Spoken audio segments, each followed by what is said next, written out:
All right, deep divers, buckle up, because today we are diving headfirst into AI. Head Yeah, first. like really, really deep into AI. Okay. Specifically, a revolutionary development that's going to change how we think about computers.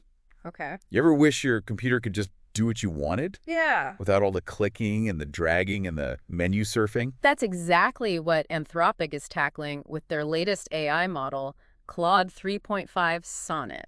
Okay, that name rings a bell. Mm-hmm. And that the company behind that super smart chatbot everyone's talking about. They are indeed. But Claude 3.5 Sonnet goes way beyond chat. Really? It's designed to directly interact with your operating system. Wow. Kind of like a digital assistant who can actually control your computer. Wait, hold on. You're telling me this AI can actually, like, move my mouse and click on things? Yeah. How is that even possible? So think of it this way. When you interact with your computer, you're using a graphical interface Right. with icons, windows, and menus. But underneath all that is a complex set of code and instructions that tell the computer what to do. Claude 3.5 Sonnet is trained to understand and manipulate that underlying code, Oh, wow. allowing it to perform actions just like a human user. So it's like speaking the computer's language. Yes. Bypassing all the visual stuff we normally use. That's wild. Exactly. And what's even more impressive is it can do this across different applications. It's not limited to one specific program or operating system. So theoretically, I could tell Claude 3.5 to open a spreadsheet, pull data from a website, Yeah. create a chart, and then email it to someone, all without lifting a finger. That's the idea. Now we're still in the early stages. Right. And there are definitely limitations, but the potential here is enormous. I bet. But let's get real for a second. How well does this thing actually work? Mm-hmm. Is it really smarter than your average, like, tech support person? Well, Anthropic has put Claude 3.5 Sonnet through a series of rigorous benchmark tests, and the results are pretty mind-blowing. They gave it tasks like writing code, managing server settings, and even troubleshooting technical issues. Okay, and how did it do? Did it pass with flying colors? It outperformed some of the biggest names in AI, What? including OpenAI's GPT-4 in these specific tasks. Right. It achieved a 14.9% success rate, Okay. which might not sound like much. Yeah, 14.9% doesn't exactly scream world domination, Right. but you're saying this is a big deal. It is, to put it in perspective, human performance on these same benchmarks hovers around 75%. Okay. So while Claude 3.5 is not quite ready to replace your IT department, it's clear that this technology is rapidly evolving. Okay, I'll admit that's pretty impressive. Yeah. This is all super fascinating, but I'm also a bit skeptical. Yeah. I mean, are there any companies actually using this AI in the real world? Yeah. Or is it all just hype? That's the thing. It's not just hype. Companies like Canva, Replit, Asana, and Notion Oh, are already integrating Claude 3.5 Sonnet into their platforms. wow, those are some big names. Yeah, What are they yeah. using it for? Give us the juicy details. Take Canva, for example.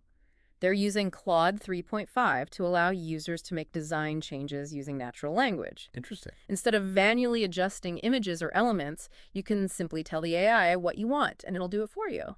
So if I'm terrible at graphic design, which I am, I could just say, make this image look more professional, Right. and Claude 3.5 would work its magic. Exactly. It's like having an instant graphic designer at your fingertips. Okay, that's pretty cool. What about the other companies you mentioned? Replit, a collaborative coding platform, is using Claude 3.5 to assist developers with coding tasks. Oh, wow. It can help them write code faster, debug errors, and even suggest improvements. So it's like a super-powered coding buddy. Yeah. That's got to be a game changer for programmers. And then you have project management platforms like Asana and Notion, Right. which are exploring how Claude 3.5 can automate tasks, organize workflows, and even generate content. This all sounds incredibly promising, but I can't shake this feeling of unease. Yeah. If this AI can control our computers, Yeah. what about security? I mean, what's stopping it from going rogue and accessing our personal data? That's a valid concern, and one that Anthropic has taken very seriously. How? They've built in safeguards to prevent Claude 3.5 from accessing sensitive information like credit card details or personal files. Okay. It's restricted from performing actions that could compromise your privacy or security.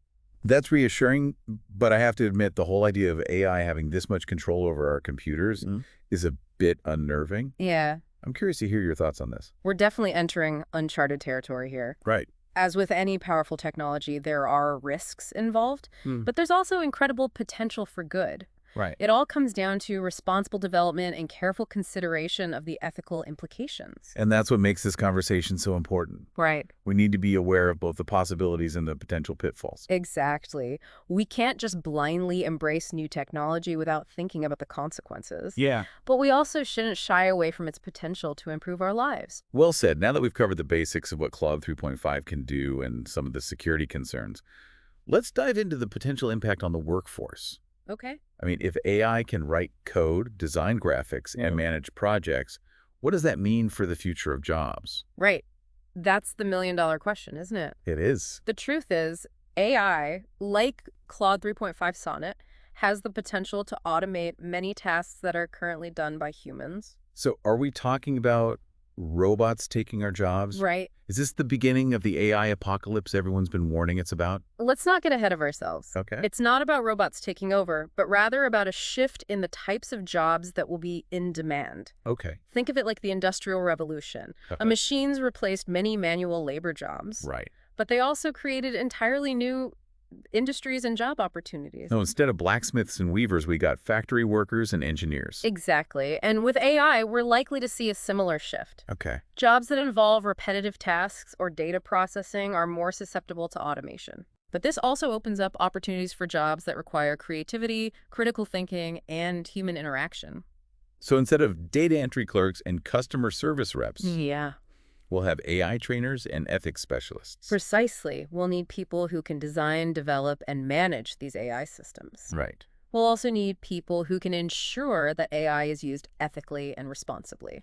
That makes sense, but it still feels like a lot of people could be left behind in this transition. Yeah. What about those who don't have the skills or resources to adapt to these new jobs? That's a valid concern, and it's why we need to be proactive about investing in education and retraining programs. Okay. We need to equip people with the skills they need to thrive in an AI-powered world. So it's not just about developing the technology, but also about preparing society for the changes it will bring. Absolutely. We need to have a conversation about the societal impact of AI. Yeah. And how we can ensure that everyone benefits from these advancements, not just a select few. Okay, that makes sense. But let's shift gears for a moment and talk about the potential downsides of this technology. Okay. I mean, we've already touched on security concerns. Right. But what about the possibility of misuse? Yeah. Could someone use an AI, like Claude 3.5, for malicious purposes? It's definitely a possibility we need to consider. Any technology can be used for good or bad. Right. And AI is no exception. So how do we prevent someone from using this AI to, say, hack into systems or steal sensitive information? It comes down to a multifaceted approach. Okay. We need strong security measures in place to protect these AI systems from unauthorized access. Right. We also need to develop ethical guidelines and regulations for the development and use of AI. So it's not just about the tech itself, but also about the rules and regulations that govern how it's used. Exactly. We need to think about the potential consequences of AI and put safeguards in place to mitigate those risks. That's reassuring. But I still can't help but think about those sci-fi movies where AI becomes self-aware and decides to take over the world. I think we're a long way off from that scenario. Okay, good. But it's important to remember that AI is a tool. Right. And like any tool, it can be used for good or bad. Right. The key is to ensure that it's used responsibly and ethically. That's a great point. Okay, so we've talked about the potential impact on jobs, the security concerns, and the possibility of misuse. But what about the bigger picture? Yeah. How do you see AI like Claude 3.5 shaping the future of humanity? That's a question that philosophers and futurists have been debating for decades. It is a big question. But I think it's safe to say that AI will have a profound impact on every aspect of our lives. Give us some examples. What kind of future are we talking about here? Well, imagine a world where AI assists us with everything from mundane tasks to complex problem solving. Okay. It could help us manage our health, educate our children, and even create new forms of art and entertainment. Sounds like a utopian future where technology solves all our problems. Right. But are there any potential downsides to this AI-powered world? Of course, we need to be mindful of the potential for AI to exacerbate existing inequalities or create new ones. Yeah, that's a good point. We also need to be careful not to become overly reliant on AI to the point where we lose our own critical thinking skills or our ability to solve problems independently. So it's not just about embracing the good, but also being aware of the potential negative consequences and taking steps to mitigate them. Exactly. It's about finding the right balance between between harnessing the power of AI and preserving our own human agency. It's like we're walking a tightrope between innovation and caution. And the choices we make today will determine the kind of future we create. That's a pretty profound thought. So with all that in mind, what's the one key takeaway you want our listeners to remember about Claude 3.5 Sonnet and the future of AI? The key takeaway is this AI is not just a technology. It's a force that will reshape our world in ways we can only begin to imagine. Okay. And it's up to all of us to ensure that it's used for good, not for harm. That's a powerful message. And speaking of imagining, I'm curious to hear your thoughts on the more practical applications of this technology. You've talked about design, coding, and project management, but where else do you see Claude 3.5 making a difference? The potential applications are truly mind-boggling. Think about healthcare, for example. Okay. Claude 3.5 could assist doctors in analyzing medical images, researching treatment options, and even personalizing patient care. Wow. So instead of spending hours poring over textbooks and journals, Yeah. doctors could have an AI assistant doing the heavy lifting, freeing up more time to actually interact with patients. That's incredible. Exactly. Could revolutionize the way healthcare is delivered, making it more efficient, accurate, and patient-centered. That's a game changer, especially in areas where access to specialized medical expertise is limited. What other fields could benefit from this kind of AI assistance? Education is another area with huge potential. Imagine AI tutors that can adapt to each student's individual learning style, Oh, wow. providing personalized lessons and feedback. So no more one-size-fits-all classrooms. Right. Every student gets a tailored learning experience. That sounds amazing. And think about the administrative tasks that teachers spend countless hours on: grading, lesson planning, scheduling. Claude 3.5 could automate a lot of that, allowing teachers to focus more on mentoring and inspiring their students. It's like giving teachers superpowers. Yeah. They could finally dedicate more time to the things that truly matter, connecting with students, fostering creativity, and igniting a passion for learning. Precisely. And these are just a few examples. The possibilities are endless. We could see AI assisting lawyers with legal research, architects with building design, or even musicians with composing music. It's mind-blowing to think about how this technology could transform so many different industries. But I keep coming back to this idea of AI as a collaborator, not just a tool. What does that actually look like in practice? Well, imagine a world where you can interact with your computer more like you interact with another person. Instead of giving it specific commands, you can have a conversation with it, explaining what you want to achieve, and the AI helps you figure out the best way to do it. So it's less like programming a computer and more like having a brainstorming session with a colleague. Exactly. It's about leveraging the strengths of both humans and AI to achieve something greater than either could alone. That's a powerful vision for the future.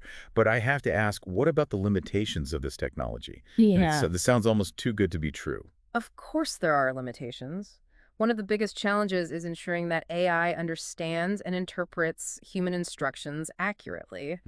We need to teach AI not just to follow commands, but to understand the nuances of human language, the unspoken context, and even the emotional intent behind our requests. It's like teaching AI to read between the lines, to grasp the bigger picture. Precisely, and that requires a deeper understanding of human cognition, psychology, and even cultural differences. It's a complex challenge, but one that researchers are actively working on. So there's still a lot of work to be done. But the potential here is undeniable as we wrap up this deep dive. I want to bring it back to our listeners. What's the one key takeaway you want them to remember about Claude 3.5 Sonnet and the future of AI? The key takeaway is this AI is not just a technological advancement, it's a societal transformation.